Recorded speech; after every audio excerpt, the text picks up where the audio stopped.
শেখ রবিউল আলম, আপনাদের দলের দুই গ্রুপের সংঘর্ষ, নরসিংদীর আলোকবালী ইউনিয়ন বিএনপির আহ্বায়ক এবং বহিষ্কৃত সদস্য সচিবের মধ্যে সংঘর্ষ। সেই খবর সংগ্রহ করতে হাসপাতালে গিয়ে বহিষ্কৃত নেতার আক্রমণের শিকার হলেন আমার সহকর্মী আইয়ুব খান সরকার।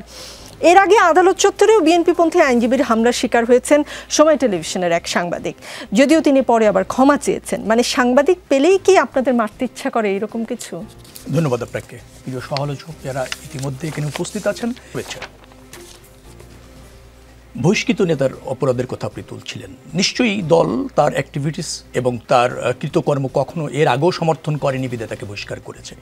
যে ঘটনাটি ঘটেছে নরসিংদীতে, সেটা সত্যি দুর্ভাগ্যজনক, নিন্দনীয় এবং এক ধরনের অপরাধ, অথবা ধরেন জুলুম বা অত্যাচারও বলতে পারেন, এবং তার প্রচলিত আইনে বিচার হওয়ার সুযোগ আছে।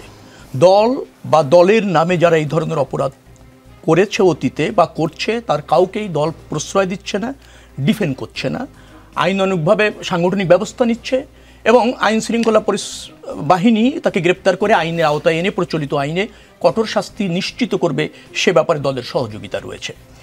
এখন একটা বহিষ্কৃত ব্যক্তি, তার কৃত অপরাধকেই যদি আপনি বিএনপির দলীয় অপরাধ হিসেবে চিহ্নিত করেন, সেটাও আমার মনে হয় যে একটু দুর্ভাগ্যজনক হবে আর কি, অথবা সেটা সমীচীন হবে না।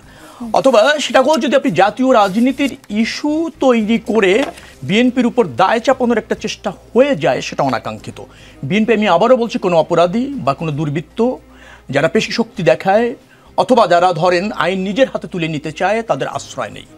তবে এই চেষ্টার বিএনপি অব্যাহত রেখেছে। প্রায় 7,000-এর কাছাকাছি নেতাকর্মীকে বহিষ্কার করা হয়েছে এবং দল এ ব্যাপারে, আমি আবারও বলছি, শূন্য সহনীয়। যার ফলে এটাকে অপরাধ হিসেবে দেখুন এবং তাদেরকে আইনের আওতায় এনে কঠোর শাস্তি নিশ্চিত করুন। জি, নিজের ভেরিফাইড ফেসবুক পেজে দেয়া এক পোস্টে আপনাদের দলের ভারপ্রাপ্ত চেয়ারম্যান তারেক রহমানও বলেছেন, নানা অভিযোগে বিএনপির 7,000-এর বেশি দলীয় সদস্যদের বিরুদ্ধে সাংগঠনিক ব্যবস্থা নেওয়া হয়েছে। দুর্নীতি, চাঁদাবাজি, অসদাচরণের দায়ে কেউ পদচ্যুত হয়েছেন, আবার অনেকেই বহিষ্কৃত হয়েছেন। ওই পোস্টে তারেক রহমান সাহেব লেখেন, শৃঙ্খলা কোনো দুর্বলতা নয়, বরং সেটিই আমাদের শক্তি। নিজেদের সদস্যদের দায়বদ্ধ করার মাধ্যমে আবারও প্রমাণ হলো যে বিএনপি সততার ব্যাপারে আন্তরিক, এবং আমরা ক্ষমতাসীনদের কাছে যেসব মানদণ্ড দাবি করি, নিজেদেরও ঠিক সেই একই মানদণ্ডে দাঁড় করে। এভাবেই বিএনপি জনগণের, বিশেষ করে তরুণদের আস্থা পুনর্গঠন করতে চায় বলে তারেক রহমান সাহেব জানিয়েছেন। 1 বছরের মতো সময়ে বিএনপির 7,000 নেতাকর্মীদের নানা অপরাধ অপকর্মের দায়ে বহিষ্কার করা হয়েছে বা যে কোনো সাংগঠনিক সাজা দেওয়া হয়েছে, যা হয়তো অন্য কোনো দল করেনি। এটা হয়তো বা প্রশংসার দাবিদার। কিন্তু এই যে বিশাল সংখ্যক নেতাকর্মী বহিষ্কার করলেন, এতে আসলেই কি দলের শৃঙ্খলা ফিরল? যদি না ফিরে, কেন ফিরেনি? না, শৃঙ্খলা ফিরছে। আপনি দেখেন, ফ্যাসিবাদ বিরোধী আন্দোলনে বিএনপির 60 লাখ নেতাকর্মী আসামি ছিল, 1,60,000-এর মতো মামলা ছিল। এরকমভাবে নির্যাতিত একটা বৃহত্তর জনগোষ্ঠী বা নেতাকর্মী অভ্যুত্থানের পর তাদেরকে শৃঙ্খলার মধ্যে রাখা, তারাও তো নির্যাতিত কোনো না কোনোভাবে, তাদের সম্পদও দখল হয়েছে, তারাও সমাজে নিগৃহীত হয়েছে, বঞ্চিত হয়েছে, দমনপীড়নের শিকার হয়েছে।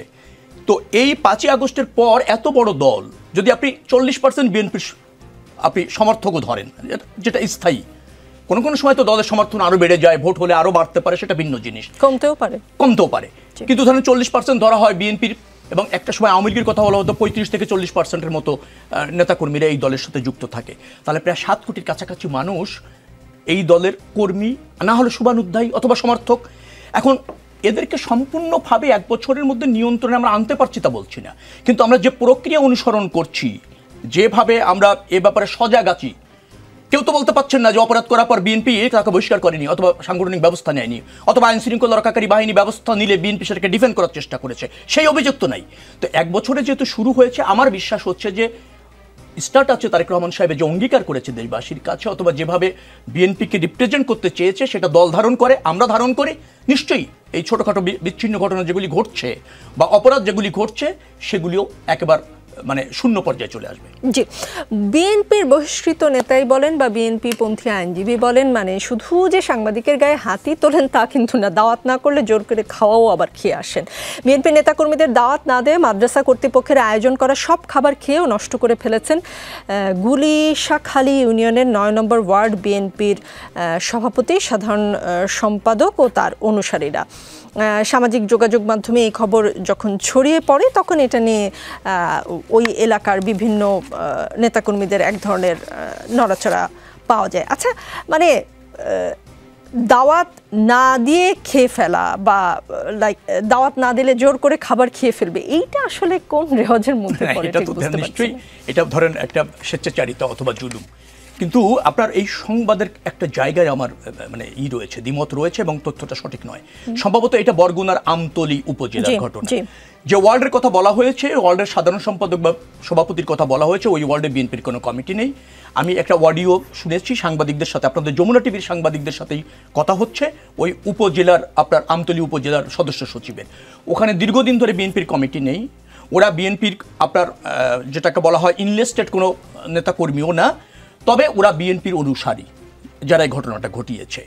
এবং তাদের বিরুদ্ধে সাংগঠনিক ব্যবস্থা যেহেতু দলের সাথে যুক্ত না এবং কর্মী পর্যায়েরও না, শুভানুধ্যায়ী অথবা ধরেন অনুসারী, আমরা মনে করি যে যে অপরাধটা ঘটেছে এটা অপরাধ এবং এই অপরাধের জন্য প্রচলিত আইনেই কঠোর ব্যবস্থা নেওয়া যেতে পারে এবং সরকার সে ব্যাপারে উদ্যোগী হবে, স্থানীয় প্রশাসন সে ব্যাপারে উদ্যোগী হবে।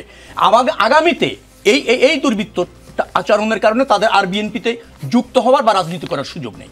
যেহেতু তারা শুভানুধ্যায়ী, কমিটিতে নেই, সাংগঠনিক কোনো অ্যাকশন নেওয়া যাচ্ছে না, তবে বিএনপির রাজনীতি আগামীতে করার তাদের সুযোগ চিরতরে বন্ধ হয়েছে।